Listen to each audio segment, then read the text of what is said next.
Another video from your boy Draft Raw. I am doing no edits. I am going live right now. And if you've been following me, what I've been doing a 32 for 32 series. That is 32 NFL team drafts for 32 straight days. I've already done the NFC North and I've done AFC North. And if you want to see those videos, they're in the description box below. But in this video, we're going to the NFC East and we're going to start with none other than the Dallas Cowboys. How about them Cowboys? Yes, we are going to the Dallas Cowboys. And with their very first pick, the Cowboys selected probably the steal of the first round, and that is your boy from Oklahoma, wide receiver CD Lamb. CD Lamb is one of the better receivers in this draft class. Honestly, he's not the greatest route runner, but he has pretty good route running skills. Like I said, it's not the greatest, but it's there. I mean, he is a receiver. He has to have at least some type of route running ability. One of the biggest things about him is that he's got very underrated speed, and because he ran a 4.5 at the combine, he kind of ran slower than what a lot of people thought he would run. But the biggest thing is that he was the best yak guy.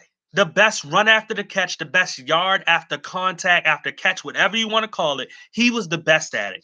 Next to a guy like Laviska Shenault, this guy was maybe slightly better. He didn't use power like Laviscus would use, which is probably a reason why Laviscus has had a bunch of injuries.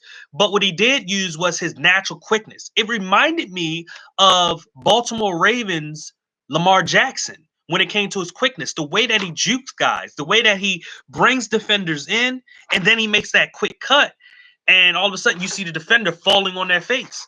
He was that type of receiver that, whether it was a hitch route, a slant, a screen, or a go route, he was always able to make plays.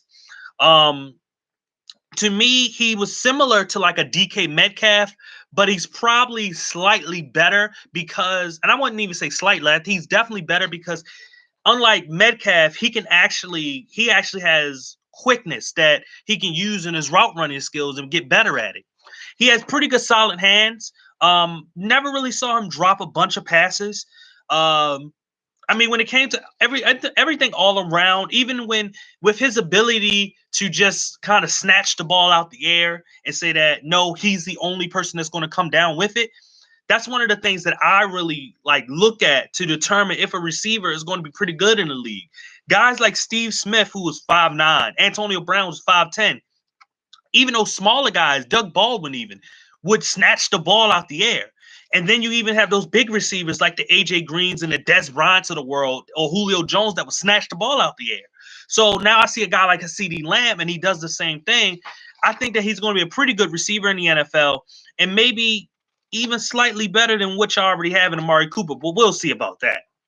With the very next pick, they had decided to choose cornerback from Alabama, Trayvon Diggs. Now, when I look at my notes, Trayvon is a long, physical press man. Remind me a little bit of Richard Sherman. He needs to improve turning his head around, but he was a big-time playmaker. One of the things that I noticed about him is that he loved man-to-man. He loved press coverage, and whether if it was in zone or man, he was always a physical guy. The thing is that when he is in man, sometimes he doesn't get his head around, and he tries to find the ball by just looking at the receiver and looking at the eyes and trying to hit the ball out.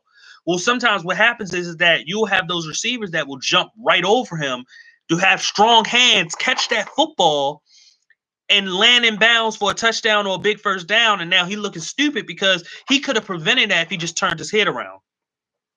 And the reason why I want him to turn his head around is because in zone coverage, he has this natural feel, that these natural instincts that make him a great zone coverage guy. That this is why he reminded me of Richard Sherman, where he will get interceptions by playing in a system like what Seattle played back in the day with the Legion of Boom.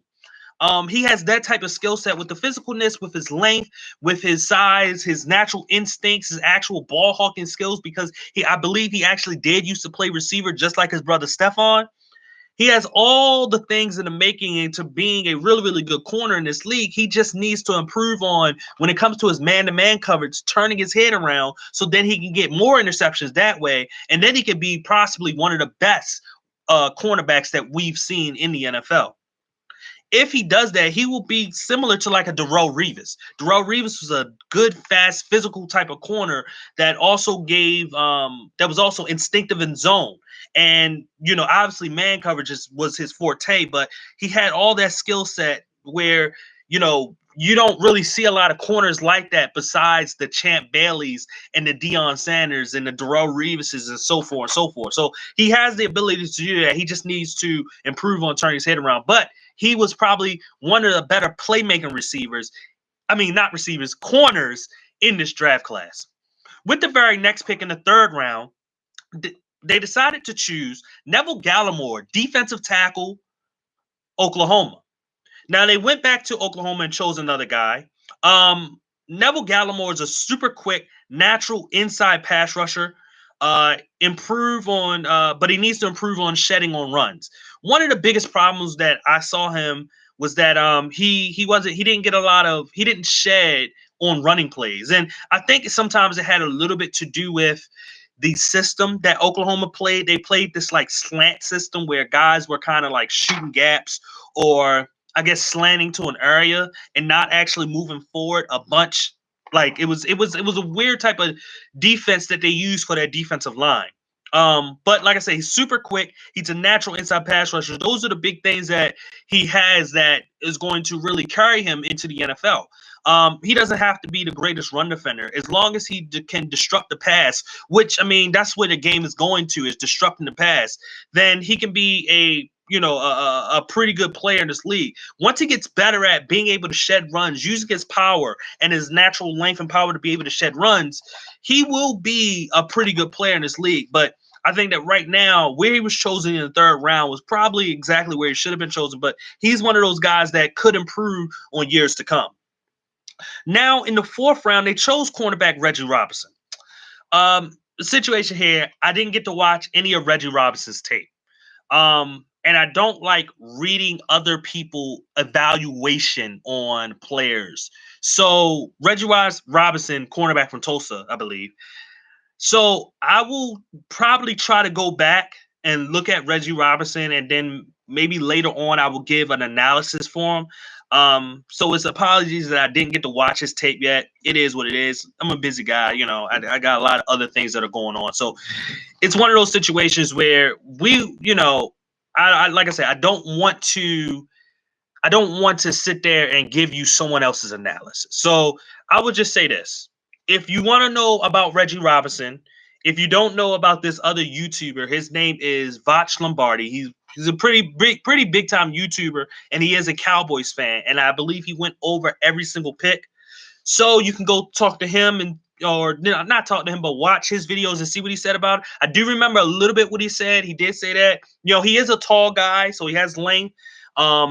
He also is a pretty good at man-to-man coverage. That's what he said. Well, I say Tulsa, he's from UCLA. Sorry. He did have pretty good man-to-man coverage. So that's certain stuff that he said, but he will go in deep analysis for him. So watch Foch Lombardi's video. But anyway, getting back to the draft, in the fourth round, they decided to choose center from Wisconsin's Tyler Biadasz. I don't know how to say his last name. What I noticed about him from my notes is that his pulls are excellent. He's an okay pass blocker, and he's aggressive. He's an aggressive run blocker. He looks to crush defenders, which is really, really good. But he needs to improve blocking downfield. A lot of times, when it came to coming off of let's say it was a quick double team coming off the block and then trying to get downfield, or even in a screenplay, or even when he was pulling, if the person wasn't like within 2 yards of the line of scrimmage, when he had to like really move out there, he wasn't good at it. He didn't have the natural athleticism to be really good at blocking downfield. But he was very, very aggressive in his run blocking. And, if the Cowboys want to get back to winning ways, I think they need to go back to running the football with Ezekiel Elliott and having a guy like Tyler to be that stalwart for him. I think Tyler can kind of be just as good as Frederick. I know obviously Frederick was a better pass blocker, but I think that he has the ability to be just as good as him because he's probably a better run blocker than Frederick was.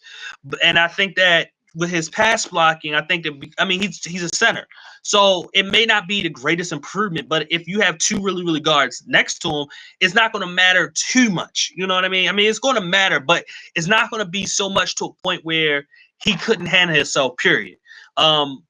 He just needs to just improve on his footwork. That's pretty much it. But the strength is there, so that's what you're going to get from him. But he should be a really good player for the Dallas Cowboys. Then in the 5th round, they decided to choose Bradley Anae, a surprising player that dropped all the way to the 5th round. What I noticed about Bradley Anae when watching the Utah tape as an edge rusher was that, to me, he looked more of just a designated pass rusher. I don't know. He needs to improve on tackling and needs to improve himself against the run, setting the edge and just shedding in general. I don't know if Bradley Anae is going to be a starter in this league. And what I mean is that I think that he may carve his role out in the NFL as just a pass rusher.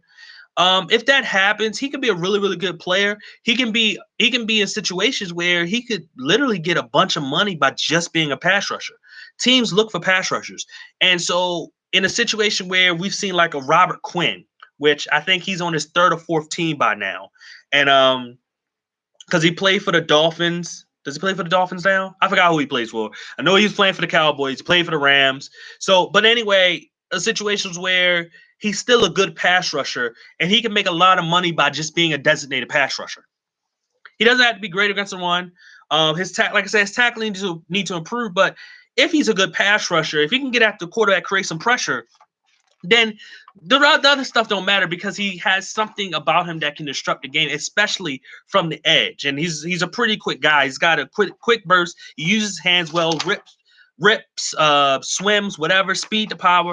He's got all of that different type of stuff to be a really good pass rusher, which he actually is. So I understand why he was a 5th round pick, but I thought that because of his pass rushing skills, maybe he would go just a little bit higher.